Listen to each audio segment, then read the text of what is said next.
자, 지금부터 신의 방과 광야에 대한 설명을 시작하도록 하겠습니다. 자, 먼저 광야를 먼저 보면은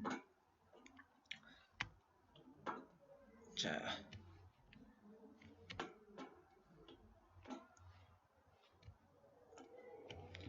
조금 더 키우고 하나씩 보도록 하겠습니다. 여러분들이 먼저 요 광야는 1, 2, 3년 이쪽에다가 필기하겠습니다.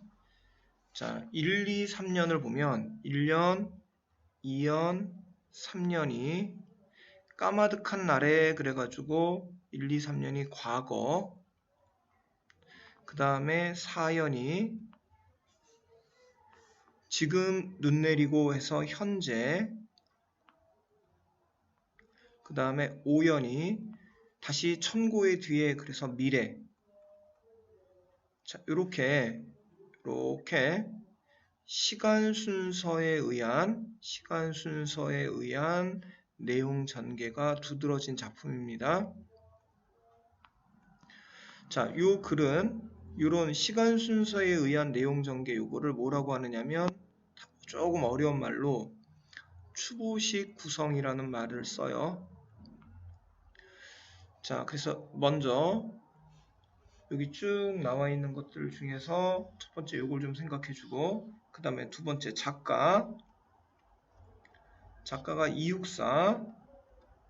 자, 요게 번호로 적는 이유가 죄수번호 일제강점기 때 13번 감옥에 갇혔었고요.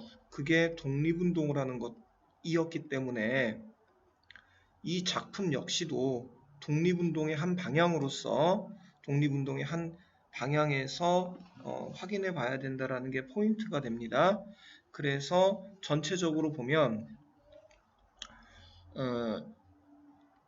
요거는 일제강점기를 바탕으로 해서 그 이육사의 작품들은 봄, 그 다음에 따뜻함, 그 다음에 밝음, 요런 이미지의 것들이 나오면 무조건 긍정적으로 해석을 하시고요. 반대로 겨울, 취, 그 다음에 어둠 요런 게 나오면 부정적으로 해서 좀 봐주시면 되겠습니다. 그래서 요게 독립이나 독립의 의지 같은 것들을 드러내는, 그 다음에 광복을 의미하는 요런 것들이 주로 요런 것들의 의미가 되겠고요.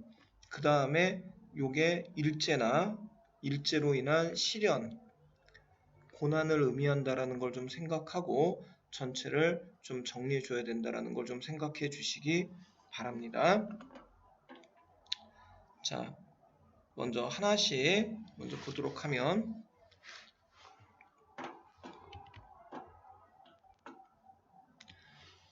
자, 앞에서 얘기했던 것처럼 까마득한 날에, 그래서 까마득한 날, 이게 과거라는 걸 알 수 있습니다. 그래서 까마득한 날에 하늘이 처음 열리고, 이게 천지가 개벽한다 이렇게 보통 얘기하죠. 세상이 처음 만들어지고 어디 다구는 소리 들렸으랴. 자, 여기서는 이 부분과 관련해서, 여기 밑줄 그어진 이 부분과 관련해서 두 가지가 시험의 포인트가 되겠습니다. 첫 번째, 다구는 소리. 그래서 여기서 다구는 소리는 새벽녘에 처음으로 사람의 기척이 아니라 생명의 기척이 드러난다. 그래서 살아있는 것들의 흔적이 처음 들리는 게 새벽녘의 다구름 소리겠지.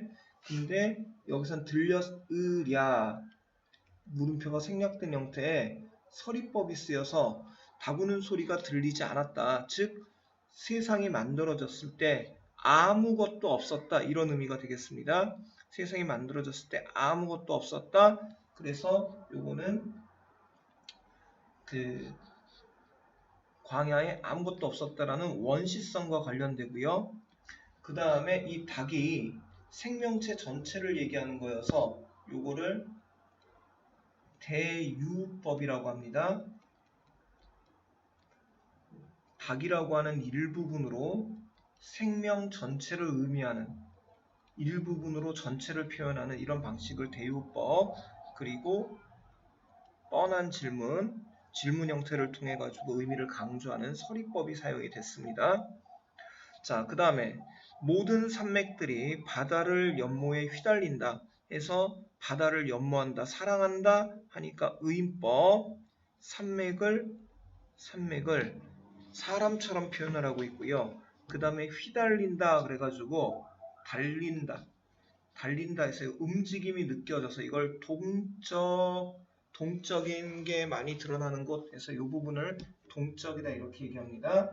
요거를 다른 말로 역동적이다, 동적이다 이런 말을 써요.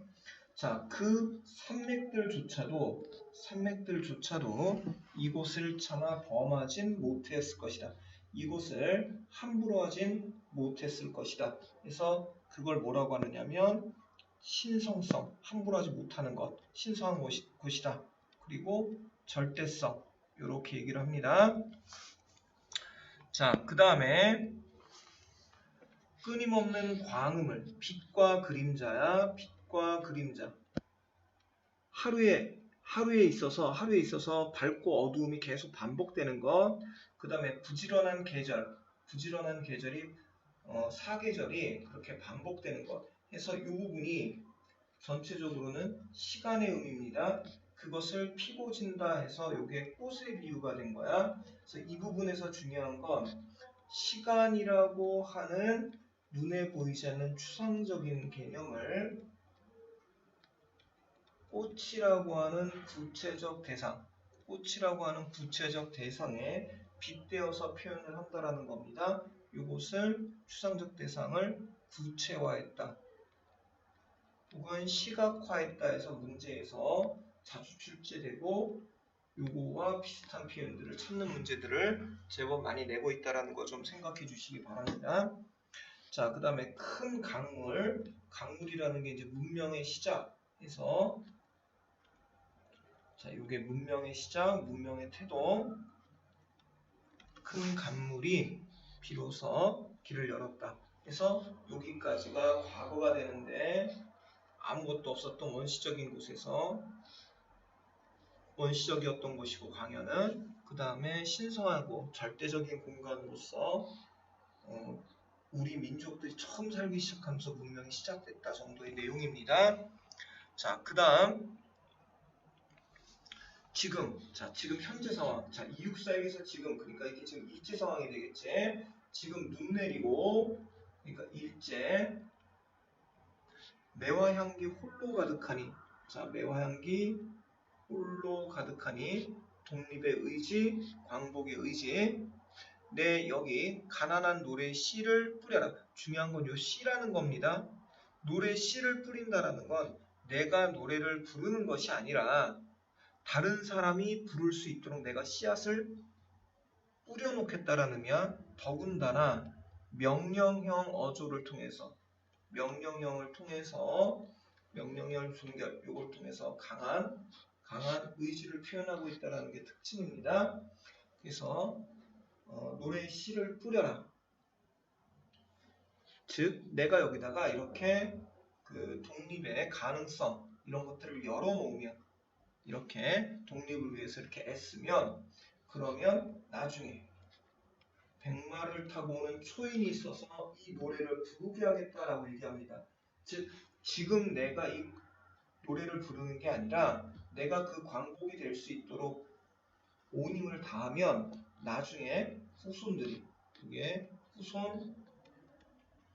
후손이나 이 후손들이 광복의 그 기쁨을 누릴 수 있도록 내가 최선을 다하겠다라고 하는 이런 걸 희생적 태도가 드러난다 그래서 희생양 속재양 모티브라고 합니다. 속재양 모티브. 자, 이 부분 관련해서는 상징적 의미, 첫 번째 상징적 의미가 나올 거고 일제, 광복의 기운, 그 다음에 희생적 태도, 그리고 그 다음에 두 번째로 요 명령형, 요게 지금 나올 겁니다. 명령형 그 다음에 세 번째, 요 희생적 태도가 나타난 다른 작품 연결하는 문제. 그 다음에 의지적 태도가 나타난 다른 작품 연결하는 문제.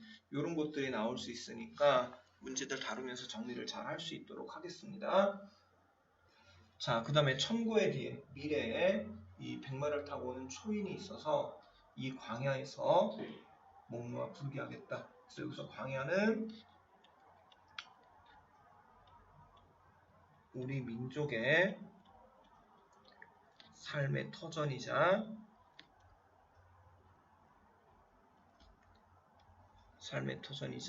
그 다음에 역사의 현장, 이런 상징적 의미를 갖습니다. 역사적 현장. 자, 이런 것들 포인트를 좀 잡아주시고요. 자, 그 다음에 그래서 여기 지금 보면 의지적이다, 자, 저항적이다, 이런 말을 하고요. 그 다음에 독백적 어조, 혼잣말입니다. 그런데 이게 지금 남성적 어조로서 드러나 윤동주하고 차이는 윤동주는 여성적입니다. 반면에 요거는 남성적 어조로서 얘기가 된다라는 걸 좀 생각해 주시고, 그 다음에 눈과 매화의 대조를 통해서 드러낸다라는 거. 자, 그 다음에 각각의 시연에서 과거, 현재, 미래인데 요거 말고도요, 그 소주제를 물어보는 문제가 나올 수 있습니다. 그래서 여기가 그 독립의 의지가 드러나고 얘가 독립에 대한 확신이 드러난다라는 것까지 해서 5개 연의 소주제를 좀 알아두시고요. 상징적 의미는 지금까지 정리를 했습니다. 자, 그 다음에 엮어 읽기 해가지고 눈에 보이지 않는 것을 구체적으로 표현하는 것, 이걸 추상적 개념의 구체화 이렇게 얘기를 하는데, 우리가 옛날에 배웠던 동짓달, 요 시간이라고 하는 개념이 어떻게 한월이 베어낸다, 잘라낼 수 있는 구체적 대상에 빗대어져서 얘기한다라는 것과, 그 다음에 창내고자 이내 가슴에 창내고자, 그래서 내 마음에다가 창문을 만들고 싶다. 다시 말해서 창문은 어디다? 집에다가 창문을 만들죠. 그래서 마음을 창문에서 빗대고 답답함을 풀기 위한 수단으로서 다 창문을 얘기하는 이런 것들이 연결이 잘 됐었고요. 그 다음에 의지적 태도가 드러나는 것은 시조로는 의지적 태도가 나타나는 작품으로서 요걸 찾아주면 됩니다. 시조에선 의지적 태도, 그 다음에 희생적 태도가 드러나는 건 이육사나 윤동주 작품 중심으로 해서 드러나는데, 밑에 잠깐 보면은요, 요거는 윤동주의 십자가라는 시입니다. 그래서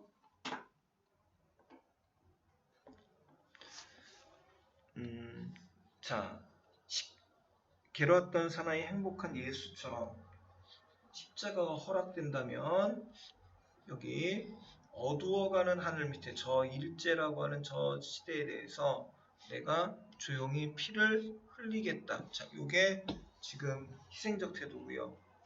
자, 그 다음에 이육사의 요거는 교목이라는 시인데, 자, 검은 그림자 쓸쓸하면 역시 일제입니다.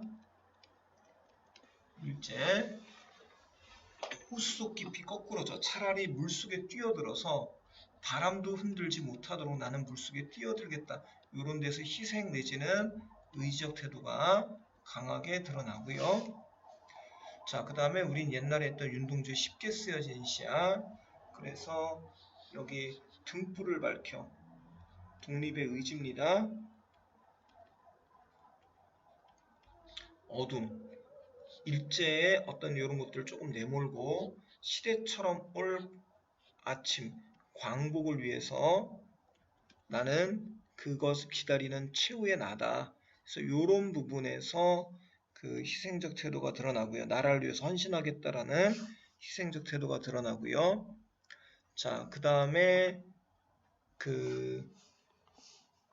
이것도 참회록이라는 작품을 보면 요거는 희생까지는 아닙니다. 다만 여기 이 부분 운석, 이 절망적 상황을 일제라고 하는 절망적 상황을 홀로 걸어가는 슬픈 사람의 모습, 혼자 감당하고 있는 슬픈 사람의 모습이 거울 속에 나타나온다.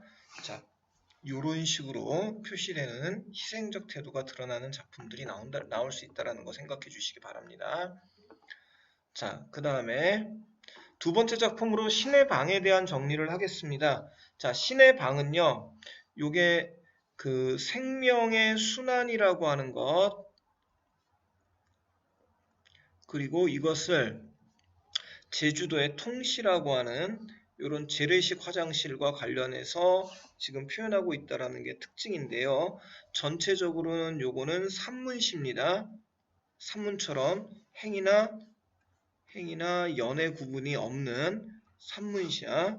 그리고 이건 환경 문제를 다루고 있는 시다라는 걸 좀 생각하고, 특히 여기서 통시라고 하는 것의 의미, 그 다음에 이 순환 과정에 대한 것들을 좀 정리해 놓을 필요가 있다라는 겁니다. 그래서 보면, 자, 이런 돼지가 살았다지요 해서 요게 지금 말투가 뭐뭐하는 지요 군요 해가지고 부드러운 종결, 그 다음에 이야기체를 좀 가지고 있다는 걸 좀 생각을 해주시고요. 번들거리는 검은 털에 날렵한 주둥이를 가진 유난히 흙의 온기를 좋아하며 흙이랑 노는 일을 제일로 즐거워했다는군요. 누가? 요 돼지가. 제주도에. 그래서 흙은 긍정적인 겁니다. 요 시멘트가 이제 부정적인 거야. 자, 이 지방 사람들은 통시라는 거처를 마련했대지요. 자, 이 통시가 뭐냐 했더니, 자, 인간의 배변 장소와, 즉 변소와 화장실과 돼지우리가 함께 있는 재미난 방인데요 해서 이게 지금 통시에 대한 설명을 하고 있는 겁니다. 지붕을 덮지 않은 널찍한 홀을 파고 지푸라기를 조금 깔아준 방 안에서 이 짐승은 눈비 맞고 흙과 똥과 뒹굴면서 비바람 햇볕에서 고스란히 살 속에 아로새 끼게 되었다. 즉, 그 돼지라고 하는 존재가 이런 그 자연의 어떤 에너지 이런 것들을 고스란히 다 받아먹는다라고 생각을 해서, 자, 여기 첫 번째 햇볕이나 자연, 그 다음에 음식물 찌꺼기, 우리가 보통 더럽다고 생각하는 것들, 자, 이런 것들을 한때 빛나던 것, 즉 생명력을 가지고 있던 것이 뭐가 되는 겁니까? 빛나던 것 듯이 잼으로 다시 빛난다. 우리는 그게 음식물 쓰레기나 혹은 똥같이 그 생명력을 잃은 것으로 생각을 하는데, 그것을 먹고 자라는 게 돼지란 말이야. 그래서 그게 제 힘으로 다시 빛난다. 즉 버려진 음식물 그런 것에도 속성이 있다. 이렇게 생각을 하고요. 그 먹이를 돼지가 먹고, 자, 요게 첫 번째, 두 번째. 요게 이제 돼지한테 가서 세 번째. 그 배설물을 보리한테 가고요. 그리고 그 보리들을 길러서 그걸 다시 사람이 먹고요. 해서 생명은 이렇게 다시 이렇게 해서 1번이나 2번으로 이렇게 순환되는 거죠. 1에서부터 쭉 돌아서 2, 3, 4, 5 해서 다시 이렇게 순환되는 이런 과정을 얘기하고 있는 글이 되겠습니다.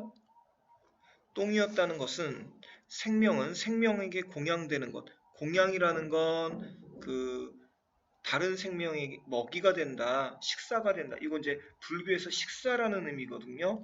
그래서 생명은 생명에게 공양되는 법이라 행여 남아있을 산 것들의 온기가 더럽고 하찮은 것으로 취급될까 두려움 때문이 아니었는지 몰라. 자, 나라에서 높은 분이, 이거는 1970년대 상황인데요. 이게 근대화라는 그 이름하에 시멘트 다 메꿔버리는 그런 때가 있었어. 그래서 이게 지금 근대화 좀 부정적인 의미로 문명의 변수인 변수를 개량하라고 다그쳤는데요. 통시가 아직 남아 내 몸속의 방을 향해 내밀어주는 것은 한 가지로 행하던 그 장수라기엔 하늘 가까운 사람들, 이렇게 순환된다고 생각했던 그런 것들을 지금까지도 아직 남겨놨기 때문이 아니겠느냐, 이렇게 지금 생각을 하는 겁니다. 자, 그래서 요게 순환이 일어나는 생명의 공간이라는 것, 이런 거 좀 생각해 주시고요. 그 다음에 여기가 이제 서로 대조를 통해서 이루어지고 있는 거니까 이 부분 비교하는 거 정리 한번 해주시기 바랍니다. 자, 문제로다가 나머지들 좀 정리를 해주시고요. 그리고 나서 수업 시간에 질문할 수 있도록 부탁하겠습니다.